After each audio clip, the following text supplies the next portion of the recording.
भारत माता की। भारत माता की।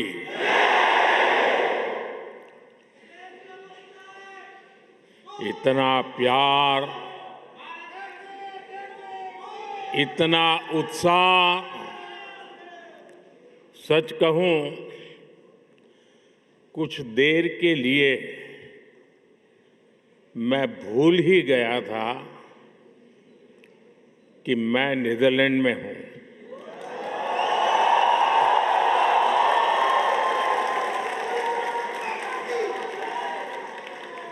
ऐसे लग रहा है जैसे भारत में ही कहीं कोई फेस्टिवल चल रहा है।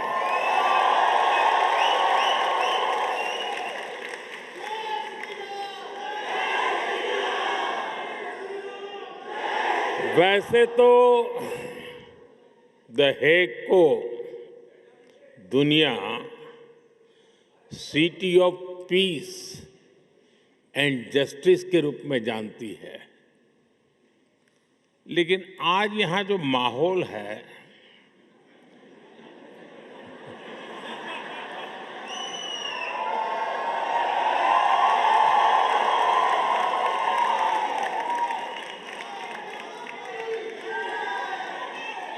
इस माहौल को देखकर लग रहा है कि the Hague living symbol of Indian friendship बन गया है।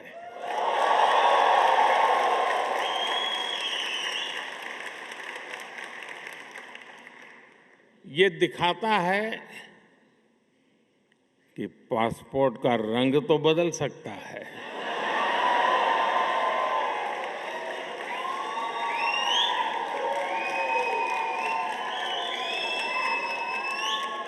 एड्रेस भी बदल सकता है,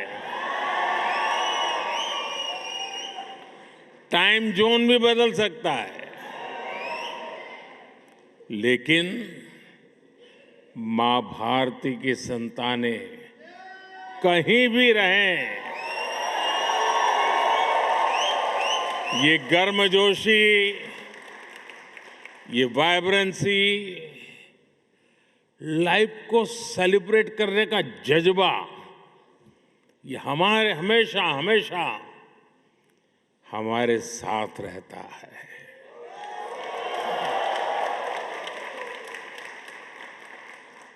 मैं आप सभी का इस वार्म वेलकम के लिए बहुत बहुत आभार व्यक्त करता हूं।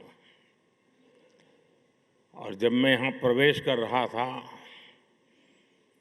तो पूरा महाराष्ट्र, छत्रपति शिवाजी महाराज,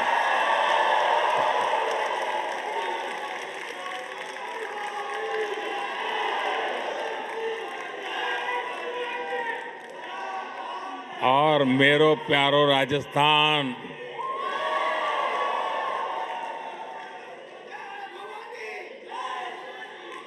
और ए फॉर असम,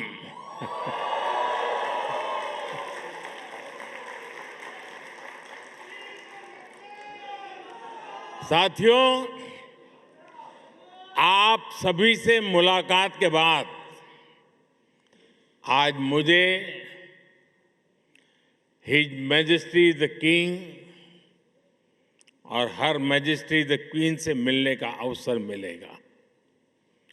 इसके साथ ही प्रधानमंत्री राव यतेन से भी विस्तार से कई विषयों पर चर्चा होगी। बीते वर्षों में जब भी मेरी नीदरलैंड से, यहां के लीडर से बात हुई है, ये हमेशा भारतीय डायस्पोरा की बहुत प्रशंसा करते आए हैं।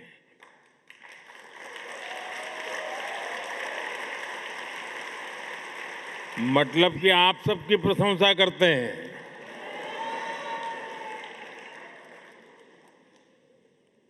आप नीदरलैंड्स के समाज और यहां की इकोनॉमी में जो कंट्रीब्यूट कर रहे हैं, उस पर हर भारतवासी को गर्व है।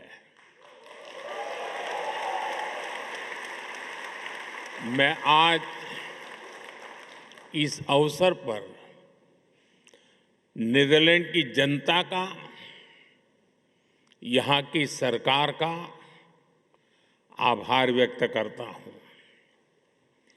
मैं यहाँ की जनता को 140 करोड़ भारतवासियों की तरफ से अपनी शुभकामनाएं देता हूं।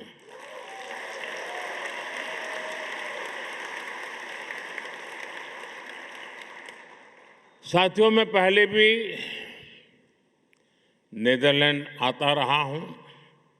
मेरे पुराने साथी महर्षि महेश योगी के सारे सदस्य यहाँ बैठे हैं।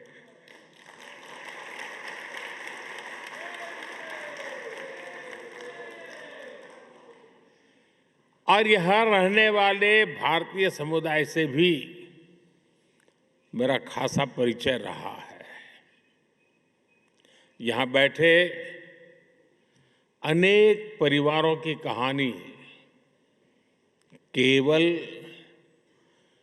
माइग्रेशन की कहानी नहीं है।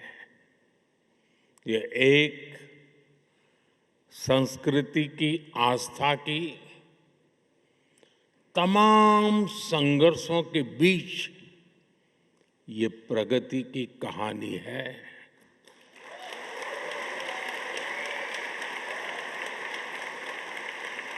उस दौर में तब किसी ने सोचा भी नहीं था कि 2 महासागर पार करने के बाद भी भारतीयों की पहचान इतनी जीवंत रहेगी।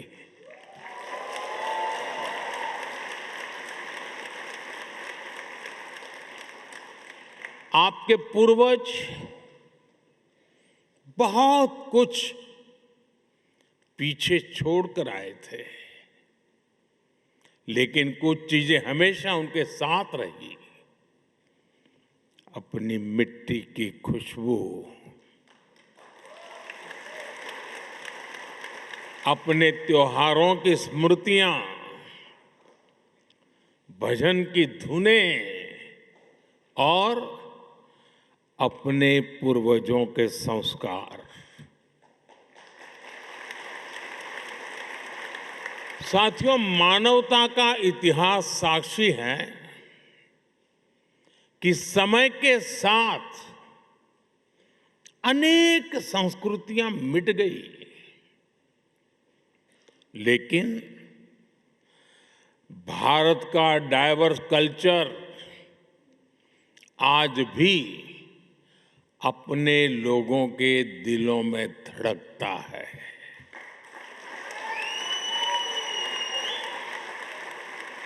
पीढ़ियां बदल गई, देश बदल गए, परिवेश बदल गए, लेकिन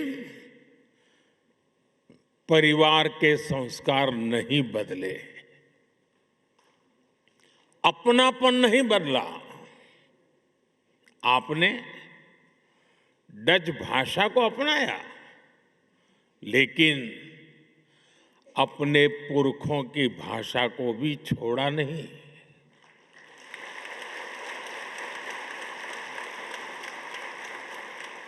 हमारे कम्युनिटी रेडियो स्टेशंस यहां बहुत पॉपुलर है, और इन स्टेशंस के माध्यम से भारत का संगीत और संस्कृति भी डच फैमिलीज तक पहुंच रहे हैं।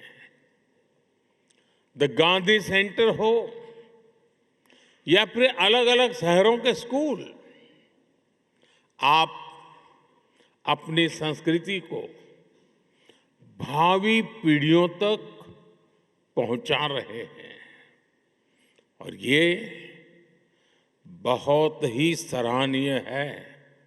आप सब अभिनंदन के अधिकारी हैं।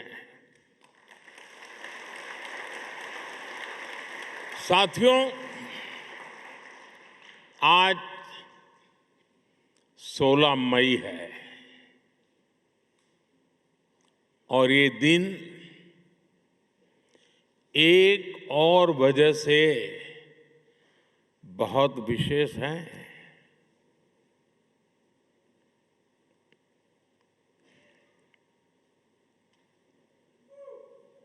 सोच रहे हैं ना?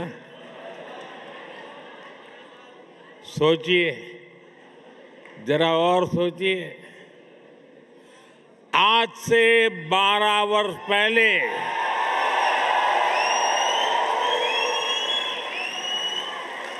2014 में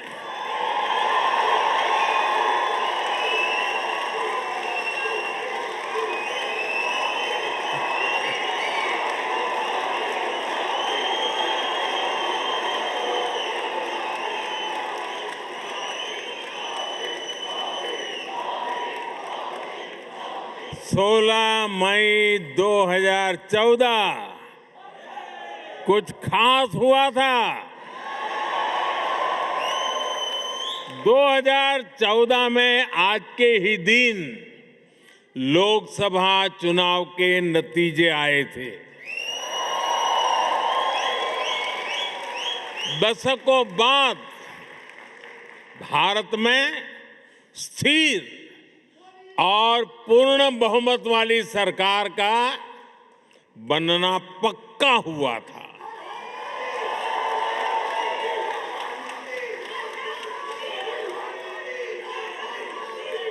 एक वो दिन था और एक आज का दिन है।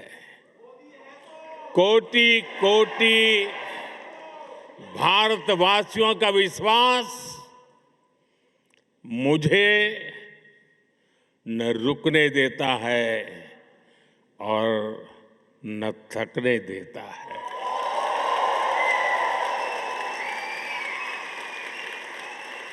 ये नॉन स्टॉप चले ही जा रहा है। साथियों, बहुत छोटी आयु से ही मैं देशभक्ति के रंग में रंग गया।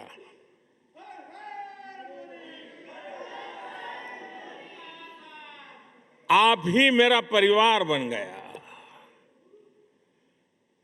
स्व से समष्टि की ओर चल पड़ा। अहम से वयम का रास्ता चुन लिया।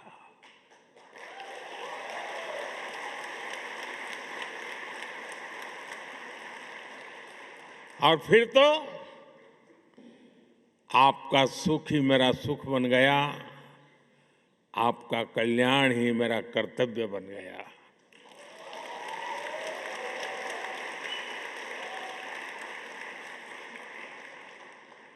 और समर्पित भाव से आप सबके आशीर्वाद से कुछ न कुछ करता रहा।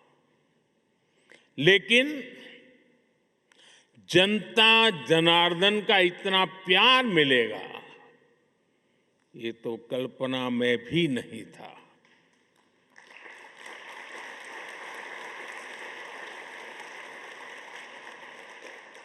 जब पीछे मुड़कर देखता हूं, 13 वर्ष मुख्यमंत्री के रूप में, 12 वर्ष प्रधानमंत्री का सेवा काल,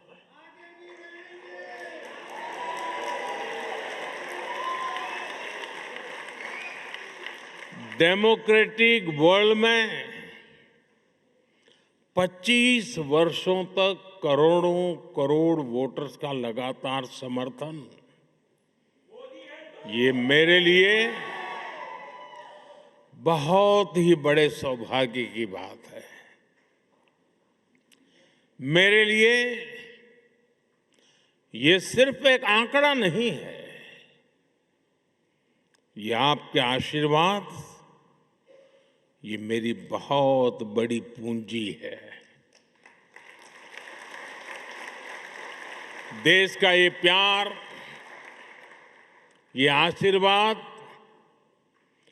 मुझे अपने जीवन का पल पल देशवासियों के सपनों को पूरा करने के लिए प्रेरित करता है। साथियों, दुनिया का कोई भी देश हो, अगर उसे आगे बढ़ना है तो उसे बड़े सपने देखने ही होंगे।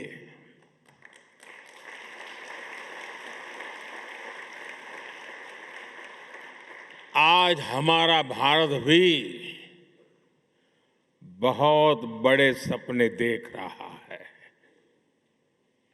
आज देश कह रहा है, हमें सिर्फ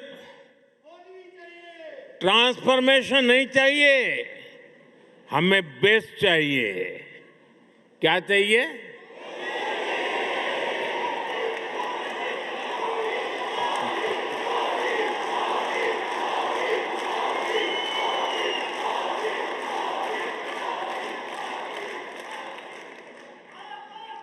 और हमें सिर्फ बेस्ट ही नहीं, हमें फास्टेस्ट चाहिए। और इसलिए जब भारत में एस्पिरेशंस अनलिमिटेड है तो एफर्ट्स भी लिमिटलेस हो रहे हैं।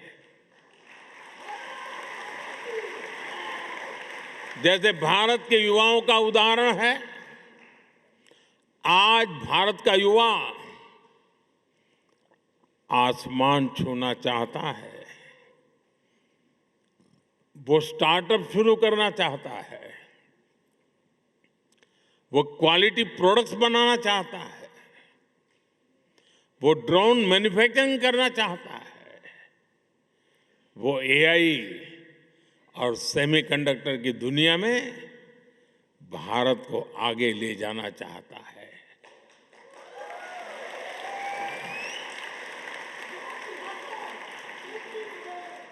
इसलिए ही भारत का स्टार्टअप इकोसिस्टम लगातार हो रहा है। अब हम दुनिया के तीसरे सबसे बड़े स्टार्टअप इकोसिस्टम वाले देश हैं।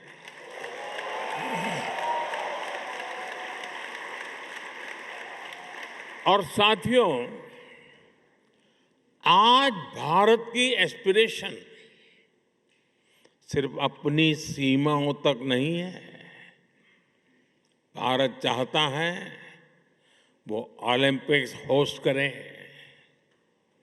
ग्लोबल मैन्युफैक्चरिंग हब बने, ग्रीन एनर्जी लीडर बने और दुनिया का ग्रोथ इंजन बने।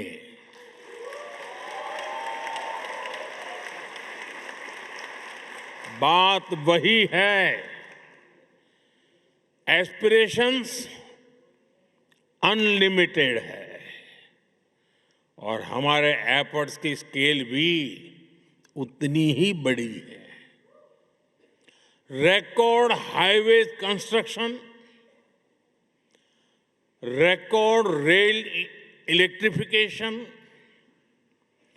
वंदे भारत जैसी सेमी हाई स्पीड ट्रेनें और दुनिया का इतना बड़ा रिन्यूएबल एक्सपांशन, बड़े से बड़ा लक्ष्य हो, आज का भारत कहता है हम ये लक्ष्य पाकर के ही रहेंगे।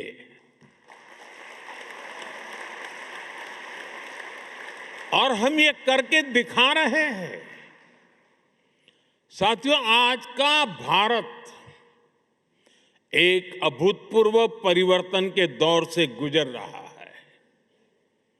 आपने हाल में देखा होगा कि दुनिया की सबसे बड़ी और सफल एआई समिट भारत ने आयोजित की।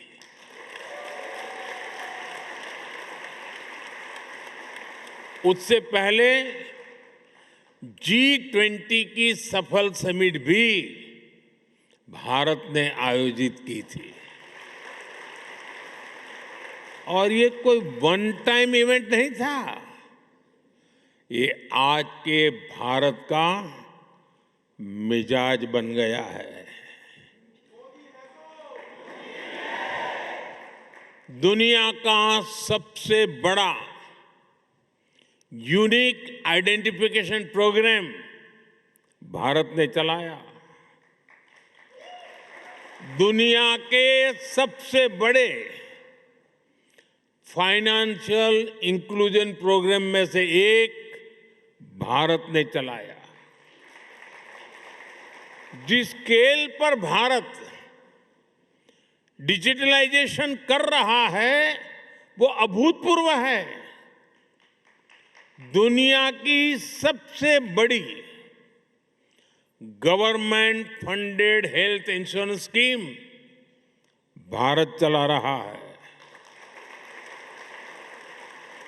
और हां, चांद पर भी भारत वहां पहुंचा जहां पहले कोई नहीं पहुंच पाया था।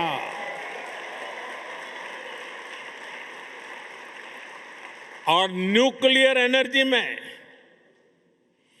दुनिया के सबसे एडवांस फास्ट ब्रीडर रिएक्टर भी आज सफलता के साथ भारत काम कर रहा है।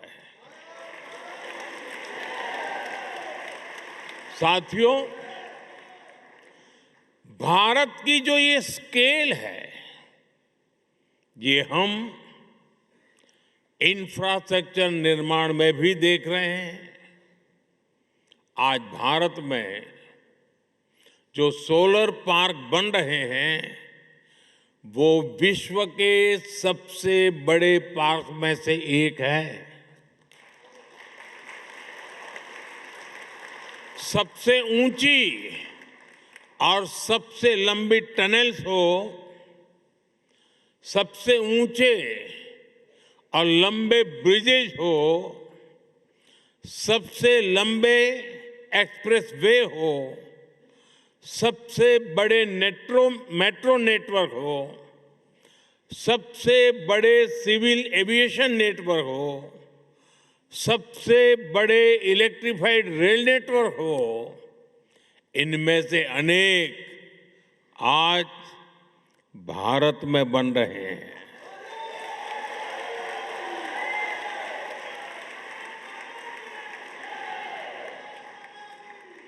बीते सालों में भारत ने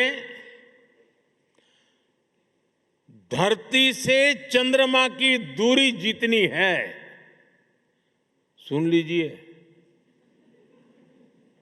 धरती से चंद्रमा की जितनी दूरी है उससे भी 11 गुना 11 टाइम अधिक ऑप्टिकल फाइबर बिछाया है।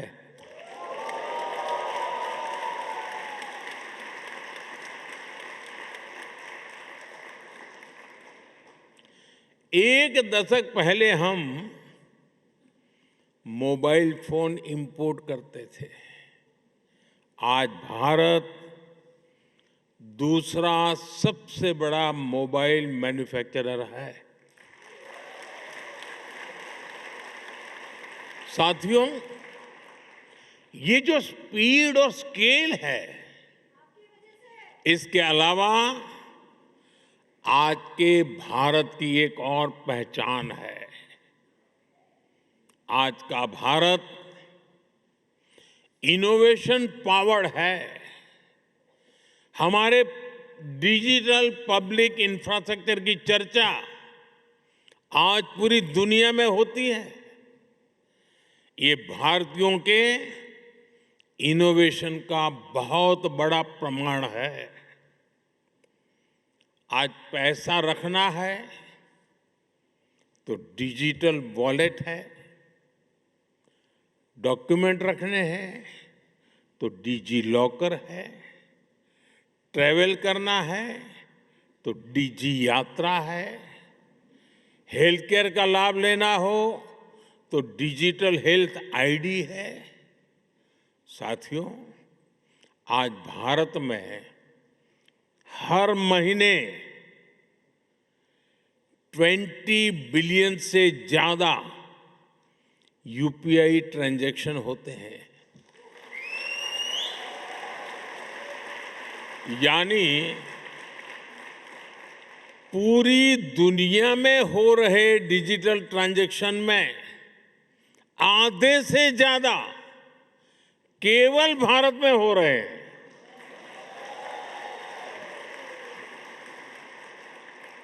और स्टार्टअप तो आज भारत के युवाओं का मिजाज बन चुका है।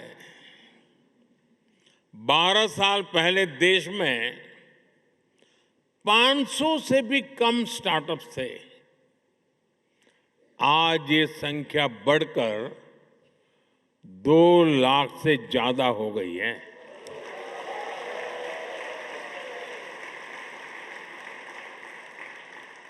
और स्टार्टअप की दुनिया में भी 2014 में भारत में सिर्फ 4 यूनिकॉर्न थे। आज भारत में करीब 125 एक्टिव यूनिकॉर्न है।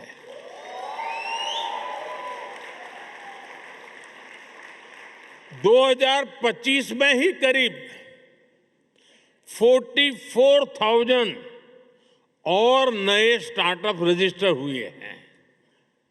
आज एआई, डिफेंस और स्पेस सेक्टर में हमारे स्टार्टअप बहुत शानदार काम कर रहे हैं। समय के साथ रिसर्च और इनोवेशन का एक कल्चर और विराट होता जा रहा है। पिछले वर्ष ही भारत में 1.25 लाख से अधिक पेटेंट्स फाइल किए गए हैं। साथियों, भारत चिप मेकिंग में, सेमीकंडक्टर सेक्टर में भी बड़े कदम उठा रहा है। अभी भारत में 12 सेमीकंडक्टर प्लांट्स पर काम चल रहा है।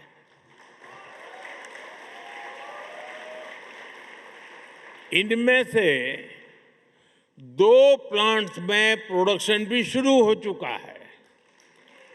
यानी अब चिप भी design India, made in India होगी।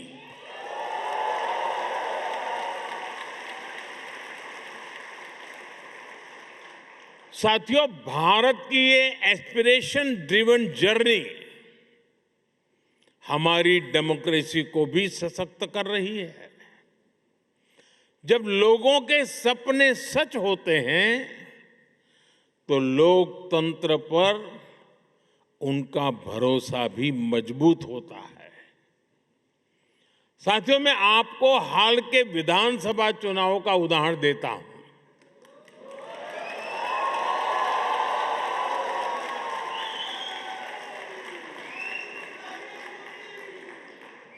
असम, बंगाल,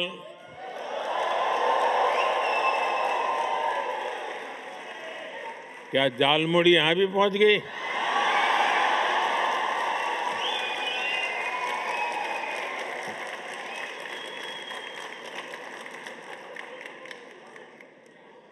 असम, बंगाल, केरलम, तमिलनाडु और पुडुचेरी में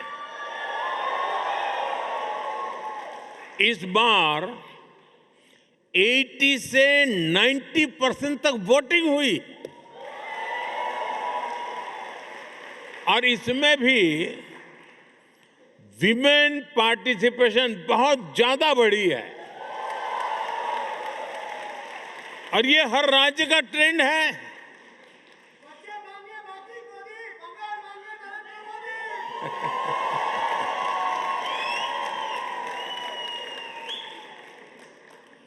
आज भारत में वोटर उत्साहित हैं, आप भी उत्साहित हैं।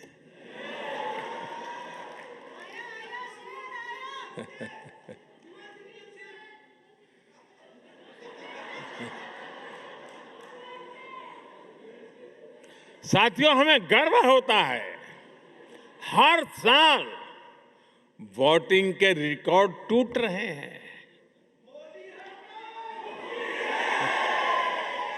साथियों, भारत में 90 करोड़ से 90 करोड़ से अधिक वोटर रजिस्टर्ड हैं।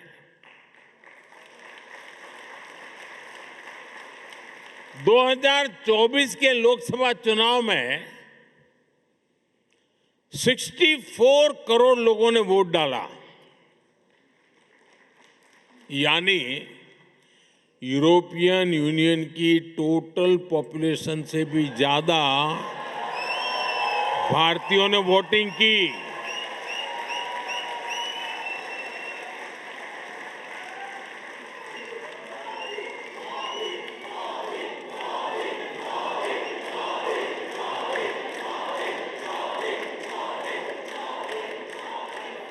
भारत अपने हर सिटीजन की डेमोक्रेटिक पार्टिसिपेशन को वैल्यू करता है और मदर ऑफ डेमोक्रेसी के रूप में ये हम सभी के लिए बहुत गर्व की बात है।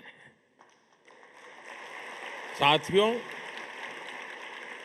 भारत जब सफल होता है तो पूरी मानवता को उसका फायदा होता है, लेकिन आज मानवता के सामने अनेक बड़ी चुनौतियां भी है। आज की दुनिया किस तरह नई नई चुनौतियों से जूझ रही है। पहले कोरोना आया, फिर युद्ध होने शुरू हो गए और अब आज की एनर्जी क्राइसिस है। ये दशक दुनिया के लिए आपदाओं का दशक बन रहा है। हम सभी देख रहे हैं, अगर ये स्थितियां तेजी से नहीं बदली गई तो बीते अनेक दशकों की उपलब्धियों पर पानी फिर जाएगा। दुनिया की बहुत बड़ी आबादी फिर से गरीबी के दलदल में चली जाएगी। साथियों, ऐसी वैश्विक परिस्थितियों में आज दुनिया रेजिलिएंट सप्लाई चेन की बात कर रही है और तब भारत और नीदरलैंड मिलकर एक ट्रस्टेड, ट्रांसपेरेंट और फ्यूचर रेडी सप्लाई चेन बनाने में जुटे हैं।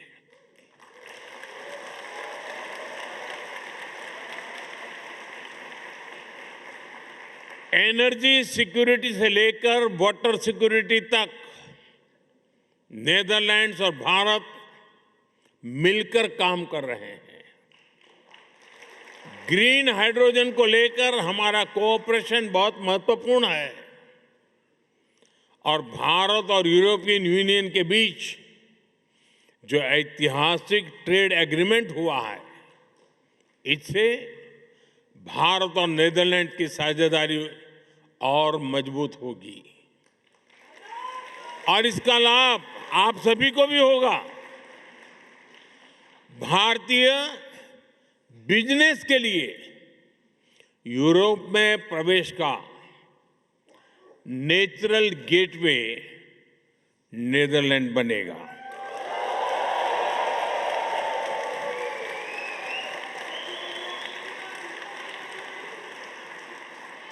और इस जर्नी में हमारा डायस्पोरा ट्रस्टेड ब्रिज बन सकता है।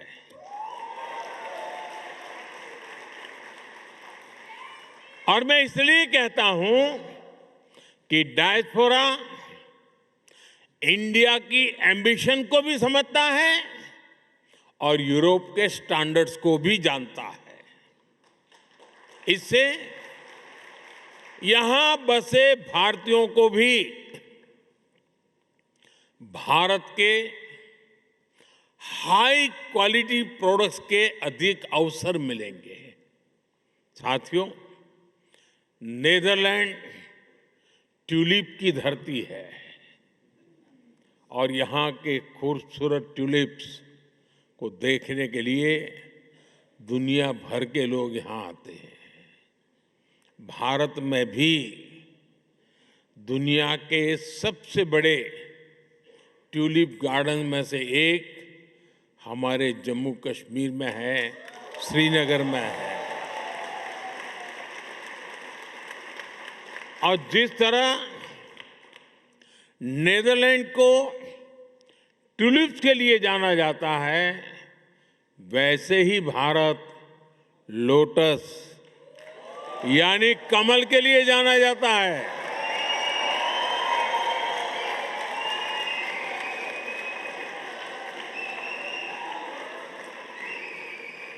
साथियों, ट्यूलिप और कमल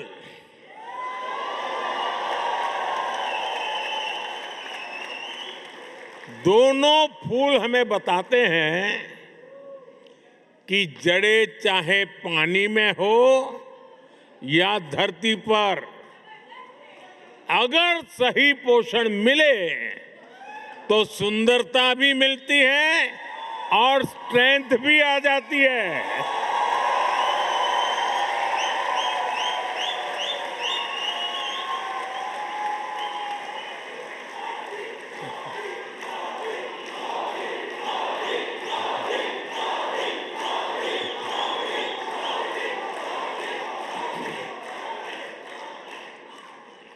यही भारत और नेदरलैंड के बीच पार्टनरशिप का भी आधार है।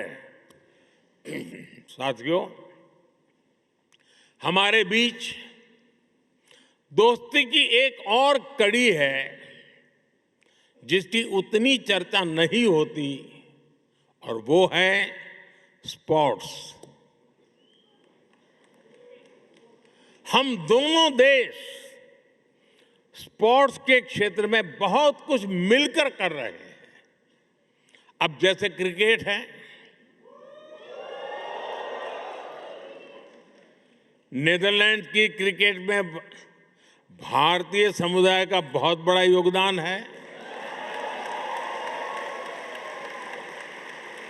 अभी भारत में T20 वर्ल्ड कप हुआ, उसमें नेदरलैंड की टीम ने अच्छा प्रदर्शन किया। भारत वर्ल्ड कप चैंपियन है,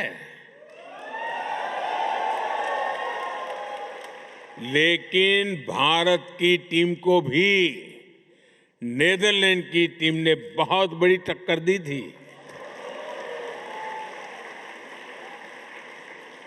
जब हम तेजा निदामनुरू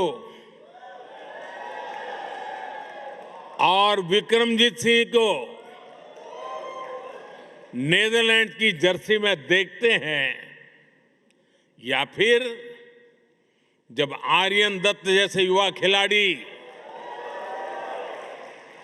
डच क्रिकेट के फ्यूचर में कंट्रीब्यूट करते हैं, तो हम सभी को बहुत अच्छा लगता है।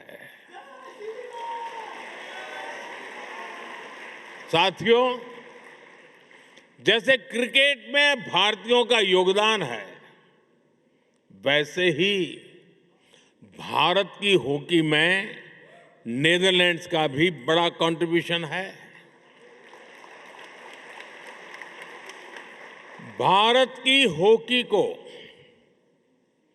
और अधिक निखारने में डच कोचेस की भी मेहनत रही है। हमारी विमेन हॉकी टीम बीते कुछ समय से शानदार परफॉर्मेंस कर रही है। इसमें कोच मरीन का अहम रोल है। और इस वर्ष तो हॉकी वर्ल्ड कप का होस्ट नेदरलैंड भी है। और आप सभी को भारत के मैच देखने तो जाना ही जाना है। ये बात पक्की है कि वर्ल्ड कप जो भी कोई जीते, लेकिन इतना पक्का है कि इस ओलंपिक में भारत और नीदरलैंड की दोस्ती जरूर जीतेगी।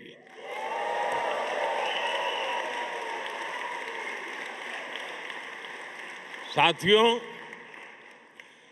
भारत और नीदरलैंड के बीच के रिश्ते की असली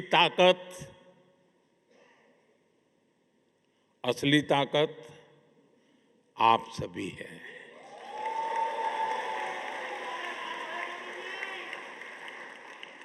आप इस पार्टनरशिप के जीवंत सेतु हैं, जीवंत ब्रिज है। इसलिए भारत सरकार ने सूरीनामी हिंदुस्तानी समाज के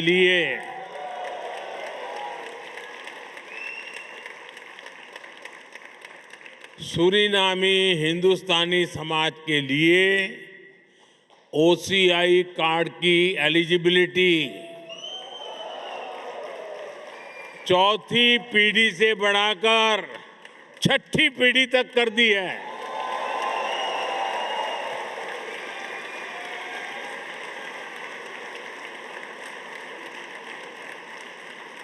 साथियों, 21वीं सदी का भारत अवसरों की भूमि है। भारत टेक्नोलॉजी ड्रिवन भी है और ह्यूमैनिटी ड्रिवन भी है।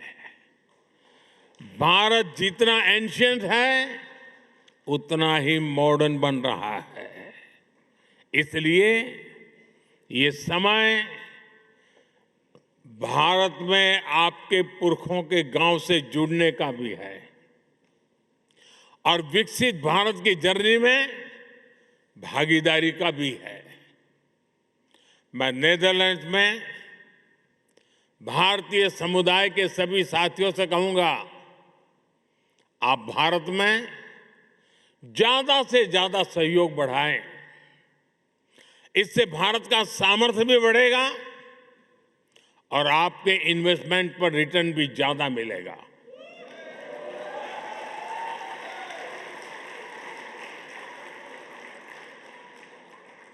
और ये मोदी की गारंटी है।